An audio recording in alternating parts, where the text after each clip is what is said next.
I never thought my life was cluttered. I mean, I had a decent job, a one-bedroom apartment, a car, and a closet full of clothes I barely wore. I thought clutter was just what came with adulthood. You work, you buy things, you fill your space, and somehow, that's supposed to mean you're doing okay. But then one morning, I couldn't find my wallet. I spent 30 minutes tearing through piles of receipts, unopened mail, and random junk on the counter. I was late for work, sweating, angry at myself. I finally found it wedged between a stack of magazines I hadn't read in years. And when I picked it up, something in me just snapped. I looked around my apartment and realized it wasn't really mine anymore. It was just a warehouse for all the things I thought I needed to feel secure. My walls were lined with stuff that didn't bring me joy, just noise. That night, I sat on the couch surrounded by my possessions, feeling this weird mix of guilt and suffocation. I hadn't noticed how much it all owned me. That was the moment I decided something had to change. But I had no idea that something would eventually lead me to an old Japanese man named Satoshi, a flooded apartment, and a trip to Kyoto that would completely flip my life upside down. About a week after my wallet meltdown, I went to this small community center in my city for a Saturday workshop called Decluttering Your Life. It sounded kind of corny, but the class was free, and I figured I had nothing to lose. The instructor was this older Japanese guy named Satoshi, thin, quiet, maybe in his 60s, with the kind of calm presence that instantly makes you aware of how chaotic you are. He didn't say much at first, just walked into the room, bowed slightly, and looked at us for a long time before speaking. He said, "You do not need more. You need less. But fewer things are not the goal, clarity is." That hit me harder than I expected. Satoshi talked about Japanese minimalism, not as a design trend, but as a way of living. He told stories of monks who owned fewer than 10 items and of families who passed down only what had deep meaning. He said possessions are echoes of our fears. That one stuck with me. After class, I stayed behind to talk. I told him I felt stuck in this weird loop of buying things to feel better than feeling worse. He smiled gently and said, "You are not alone. Many people fill their lives so they do not have to feel their emptiness." Then, before leaving, he gave me a small, folded piece of paper and said, "Start with this." It was a list of 5 Japanese words. I didn't recognize any of them, but at the top, it said, "The 5 rules of simplifying." I had no idea then that following that list would not only strip my apartment bare, but also unravel parts of my identity I didn't even know I was hiding behind. That night, I opened the folded paper Satoshi had given me and laid it on my kitchen counter like some sacred scroll. The handwriting was neat and deliberate, written in black ink with little brush-like strokes. It read, "Madanai, regret waste. Shibomi, seek understated beauty. Kanso, simplicity in form and thought. Saijaku, find peace in stillness. Ma, leave space for meaning." At first, I didn't really get it. I thought it was just another minimalist checklist, like throw out stuff that doesn't spark joy. But this felt deeper, philosophical, almost spiritual. So, I started with the easiest one, or what I thought would be the easiest, Madanai, regret waste. That night, I decided to clean my closet. It started innocent enough, some shirts I never wore, a pair of jeans that hadn't fit since college. But then I found a box labeled old stuff. Inside were things I hadn't looked at in years, birthday cards from my ex, receipts from trips I barely remembered, even a wristwatch I'd once promised myself I'd repair, but never did. It wasn't just clutter. It was like a museum of emotional leftovers. And the weird thing? As I threw each item into a donation pile, I started feeling lighter, like a physical weight was leaving my body. But then, halfway through, the power went out. Total darkness. I stood there surrounded by boxes, lit only by my phone flashlight, realizing I had no idea what I was actually doing with my life. That's when I noticed something on the back of the paper. Satoshi had written another note in faint pencil. "When you let go of things, something will come to take their place." Be ready. I didn't know what he meant, but within the next few days, I was about to find out, because that same week, something unexpected happened that would turn this little decluttering experiment into something much more personal. 3 days after I started decluttering, my upstairs neighbor's washing machine hose burst while I was at work. By the time I got home, half my apartment was soaked. Ceiling dripping, carpets ruined, boxes warped with water. At first, I just stood there in disbelief. My couch, my books, even my old record player, gone. My instinct was to panic, to call my insurance company, to try and save everything. But something strange happened instead. I didn't feel panic. I felt still. I remembered what Satoshi had written. When you let go of things, something will come to take their place. I sat on the wet floor, surrounded by the smell of damp carpet and loss, and realized something important. Most of what I'd lost didn't matter. It was stuff I'd been too afraid to throw away anyway. The universe just did it for me. The next morning, I took the day off work, rented a van, and started hauling everything out. The landlord said I could move to a different unit while repairs were done, but instead, I decided to keep only what had survived, barely 2 boxes worth. When the movers saw how little I kept, one of them laughed and said, "Man, this all you got?" I smiled and said, "It's all I need." That night, I slept on the floor of my new, nearly empty apartment. Just me, a futon, and a lamp. And for the first time in years, I fell asleep instantly. No noise, no anxiety, no clutter, just peace. It felt like the flood wasn't a disaster. It was an invitation. But I didn't know yet that it would also lead me straight back to Satoshi and to something far more shocking than a burst water pipe. A few days after the flood, I went back to the community center to find Satoshi. I wanted to tell him what happened, how the universe had basically fast-tracked my decluttering project. But when I got there, the receptionist looked confused. She said, "There's no one by that name teaching here. Are you sure you have the right place?" I laughed awkwardly, thinking she must be new. I showed her the little folded paper he'd given me, the one with the 5 rules. She stared at it for a long second, then said softly, "We haven't had a Japanese instructor here for months. Not since Mr. Sato retired in January." It was May. I stood there for a moment, trying to make sense of it. I knew what I saw. I had talked to him. He'd given me that list, told me stories, smiled at me like a teacher who already knew the ending of your journey. The receptionist asked if I wanted to leave my name in case he came back. I did, though I didn't really expect to hear anything. That night, back in my empty apartment, I kept turning that paper over and over.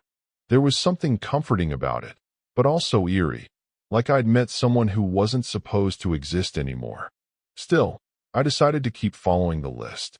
If he'd really vanished, maybe that was the lesson too. Not everything meaningful has to stay. So, I moved on to the next word.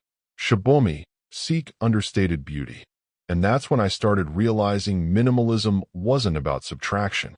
It was about attention. Funny thing is, as I began applying that mindset to my home, I started noticing things about my relationships, too. Things that had been hidden in the noise all along. Shibomi, seek understated beauty. At first, I thought it meant buying those clean, white ceramic dishes you see in minimalist kitchens on Pinterest. But as I sat alone in my new, almost empty apartment, I realized it wasn't about decor. It was about how I looked at things. I started noticing the little details that used to get buried under all my noise. The sound of my coffee dripping in the morning, the texture of sunlight on the wall, the way quiet actually has its own kind of music. It was strange, though. Once I started decluttering my environment, my mind began decluttering itself too. And that's when I noticed something else I'd been ignoring. My relationship with my girlfriend, Julia. We'd been together for almost 3 years. She was warm, funny, and ambitious. But I realized I hadn't actually seen her in months. We were living on autopilot. I worked late. She scrolled on her phone. We'd order takeout, binge a show, and call it quality time. That week, she came over to see my new apartment. When she walked in, her jaw dropped. "Where's all your stuff?" she asked, half laughing. "I got rid of it," I said, trying something new. She frowned. "So this is like a phase? Some midlife thing?" I tried to explain the philosophy, the calm I felt. But the more I talked, the more she seemed distant. That night, when she left, she forgot her scarf on my futon. I picked it up, and for some reason, I just stood there holding it, realizing something I didn't want to admit. Our relationship had become emotional clutter.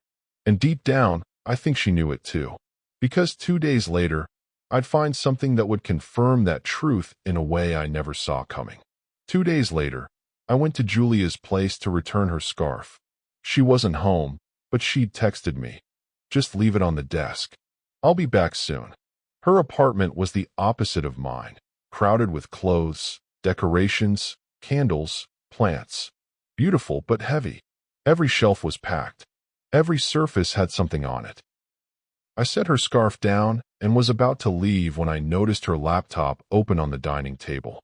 Normally, I'd never snoop. But there was a notification flashing, an email preview with my name in it. It said, "I think he finally figured it out." My stomach dropped. I froze for a moment, staring at the screen. Curiosity won. I clicked. It was an email thread between Julia and someone named Matt. The messages were long, intimate. They'd been meeting for months. She wrote about me, about how I'd checked out emotionally, how I was obsessed with this Japanese simplicity thing. Then I saw it. A photo. Her with him. Taken in my old apartment, before the flood.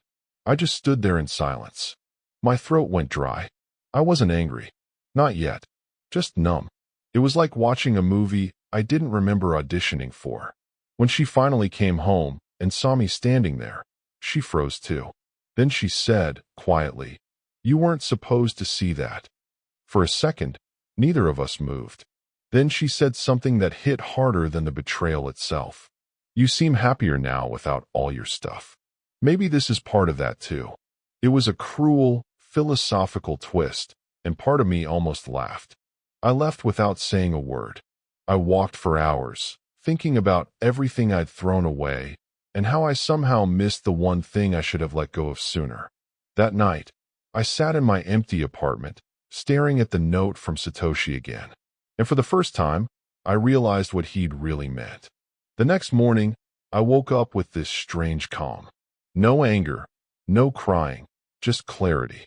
Maybe that's what happens when you've already lost everything once. You stop fearing loss. I texted Julia and asked if we could talk in person. She agreed, probably expecting a fight. But when I got there, she looked nervous, like I was the one about to end things. We sat across from each other at her kitchen table. I could still see the little details of our old life together scattered around. Photos, mugs, souvenirs from trips. They suddenly looked like props from someone else's story. I told her I'd read the emails. She nodded slowly and said, "I didn't mean for you to find out like that." I asked how long. She hesitated. "Since February." That was around the time I'd started decluttering. Funny how things line up. Then she said something I'll never forget. "You started changing, and I didn't know where you were going. I felt like you were disappearing. Like your life was getting smaller and smaller, and I couldn't fit in it anymore." It wasn't an excuse. It was a confession. I told her I understood. Because she was right. I was disappearing from the noise, the routine, the fake version of myself that filled my life with junk to avoid feeling empty. I just didn't realize that, to her, it looked like I was vanishing. We talked for a while, mostly quietly. No shouting. No blaming. At the end, I said, "You were part of a chapter one needed to outgrow." She started crying. I didn't. When I walked out of her apartment, I felt this odd lightness again. Like the flood had come a second time.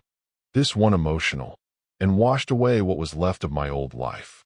That night, I opened the paper again and underlined the next word. Kanso, simplicity in form and thought.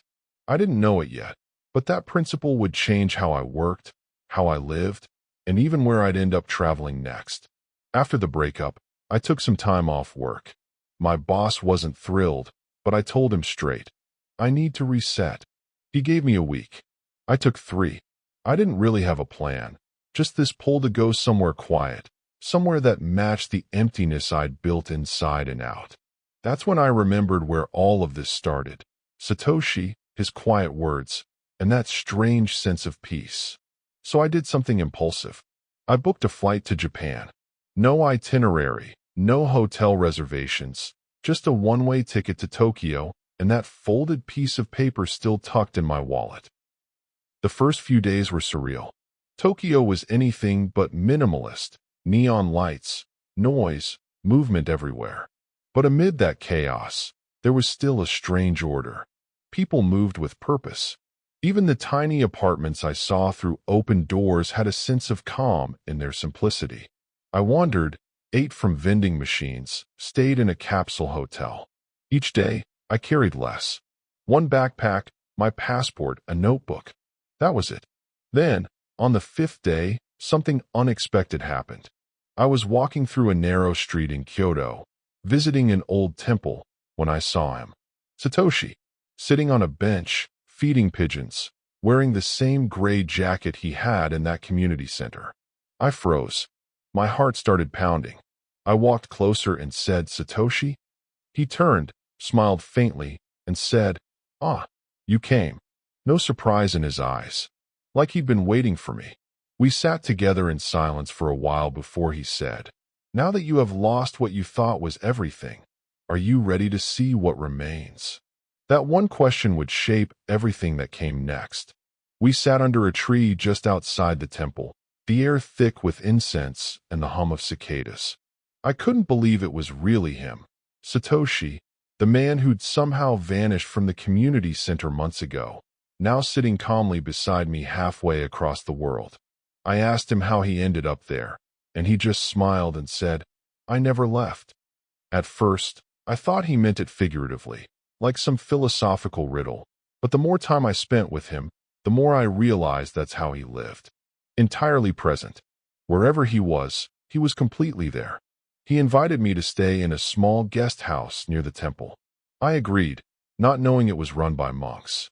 The next morning, I joined them in meditation at dawn. No phones, no noise, no distractions. We sat facing a blank wall for what felt like hours. My legs ached. My thoughts raced. I wanted to fidget, to do something, but that was the lesson. Satoshi later told me, "You fill your life because you cannot sit with yourself. Stillness is not emptiness. Stillness is truth." Those words hit harder than I expected. Over the next few days, he showed me what each of the 5 rules really meant, not as ideas, but as actions. He made me sweep the courtyard slowly, eat in silence, fold clothes with intention. It sounds trivial, but every movement started feeling sacred. On the 4th night, as we drank tea under a paper lantern, he said something I'll never forget. Minimalism is not about what you remove. It is about what you allow to stay.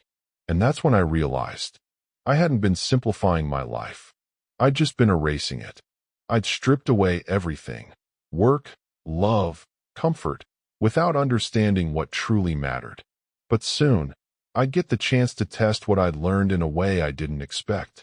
Because the next morning, I got a message that would drag me right back into the life I thought I'd left behind. I woke up to the soft light filtering through the paper screens and reached for my phone out of habit. One message had come through overnight. It was from Julia. I hesitated before opening it. My thumb hovered over the screen as I thought about the emptiness I'd cultivated over the past few weeks. How calming it had been to lose the clutter, to lose everything. The message read, "I need to talk. Things have changed. Can you come back?" At first, I felt nothing. No anger, no sadness, just the faintest ripple of curiosity. I folded the phone into my hands and walked outside, letting the crisp Kyoto morning wash over me. I thought about Satoshi and everything he had taught me. Clarity, stillness, and the importance of choosing what to allow in your life. Minimalism wasn't just about physical objects. It applied to relationships, too. Part of me wanted to ignore the message completely, to stay here, living simply, without the noise of the past. Another part of me wondered if this was the universe's way of testing me, to see if I'd truly learned to discern what deserved space in my life. I decided to reply, but not immediately. Instead, I sent a simple message back. I'll come, but things will be different. And just like that, I was about to confront the emotional clutter I'd been avoiding, the unfinished business, the betrayal, and the chance to finally decide what truly belonged in my life.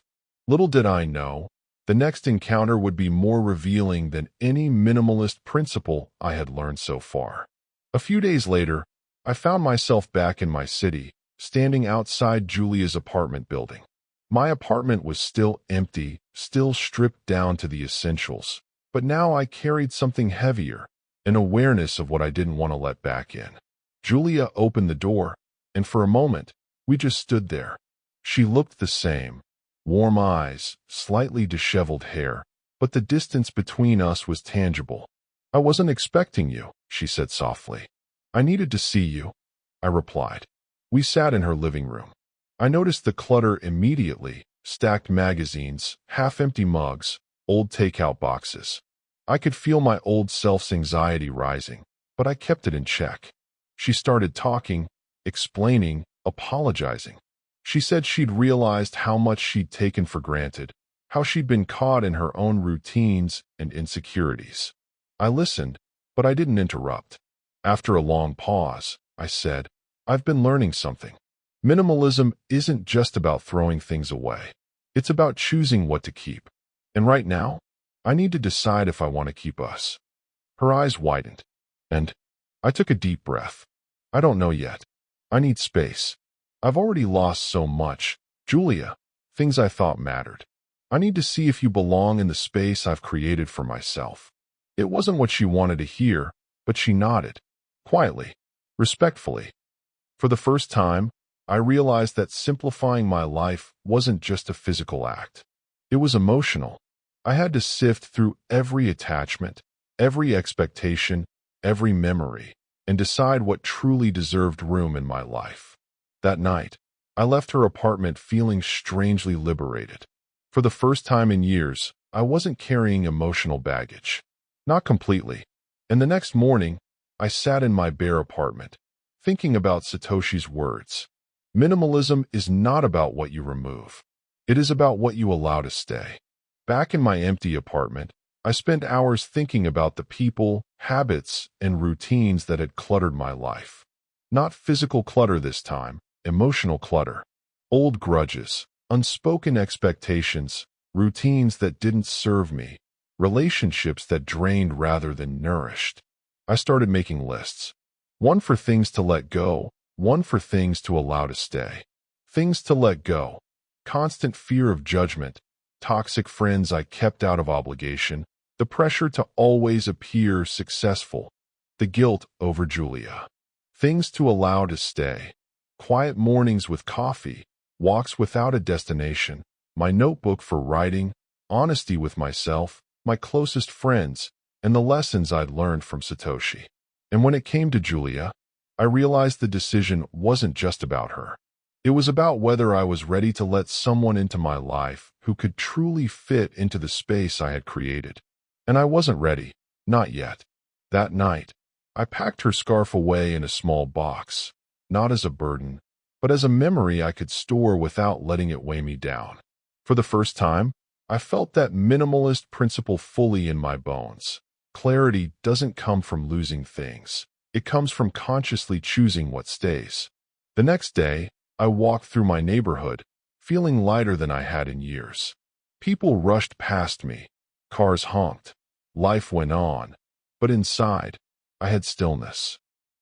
I realized I could carry this anywhere, even in the chaos of the city, even with people who came and went. And for the first time in a long time, I felt free. A week later, I got a small, unmarked package in the mail. No return address. I opened it carefully, expecting maybe some leftover junk or a forgotten item. Inside was a single envelope with a note in neat brush-like handwriting. You are learning. Keep the space you've created. Visit Kyoto again when the time is right. S. And tucked beneath the note was a small, handcrafted ceramic cup. Simple, unadorned, perfectly smooth. A tiny piece of understated beauty. I held it in my hands and felt a strange warmth spread through me. It wasn't expensive or flashy. It didn't have any practical use beyond drinking tea. But somehow, it felt like a symbol. A reminder that simplicity could carry depth, that intentionality could bring joy even in small things, and that I could carry lessons across oceans and experiences. That night, I drank tea from the cup in my quiet apartment, feeling fully present for the first time in years. I thought about Julia, the flood, the emails, the betrayal, and I realized I wasn't angry anymore. I wasn't bitter. I had chosen my space, my people, my life. And in that choice, I found clarity, peace, and a freedom I didn't think was possible before stripping everything away. Minimalism wasn't just a method. It was a way to live, a way to sift through the noise and decide what truly mattered. It's been months since the flood, the breakup, and my trip to Kyoto. My apartment is still bare, just a futon, a desk, the ceramic cup, and a few essential things. But it's not emptiness. It's space, space to breathe, think, create, and feel. I've learned that Japanese minimalism isn't about getting rid of everything. It's about intentionally choosing what deserves room in your life, physical, emotional, and mental. Every item, every relationship, every routine is a choice. And clarity comes when you make those choices consciously. I don't miss the clutter. I don't miss pretending everything was fine. I don't even miss the old version of myself who filled his life to avoid feeling empty. What I do miss sometimes are the lessons that came wrapped in chaos. The flood, Julia's betrayal, the silence of my empty apartment. They were harsh teachers, but they were necessary. So here's what I'd tell anyone feeling overwhelmed or stuck. Start small. Pick one corner of your life to simplify, whether it's your closet, your schedule, or your thoughts. Be intentional. Ask yourself, does this deserve space in my life? If not, let it go. Embrace stillness. You don't need to fill every moment. Sometimes, doing nothing is the most productive thing you can do. Accept that loss can be a gift. When the flood washed away my stuff, I found what really mattered. And finally, remember this. Minimalism isn't about deprivation. It's about freedom. Freedom to live with clarity, freedom to choose what matters, and freedom to finally, fully be yourself. I'll always be grateful to Satoshi, the mysterious old man who appeared in my life at just the right moment, and to the flood that forced me to confront everything I'd been hiding behind. Life isn't always clean or quiet, but it can be simple, and that, I've learned, is the greatest gift of all.